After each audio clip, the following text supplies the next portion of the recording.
বিদায়। হ্যাঁ, বাংলাদেশের সর্বকালের সেরা ক্রিকেটারের বিদায়। নিন্দুকদের যশন বানানোর উপলক্ষ এনে দিলেন দুনিয়ার প্রথম অলরাউন্ডার, যিনি শিকার করেছেন 700 উইকেট, রান করেছেন 14,000। অবসরের টেবিলে তিনিই ছুড়লেন প্রথম কষাঘাত।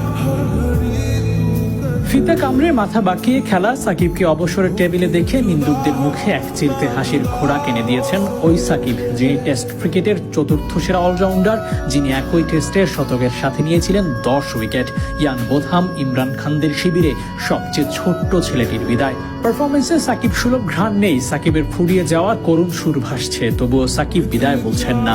কারণটা নাকি তার টাকার প্রতি অনেক লোভ।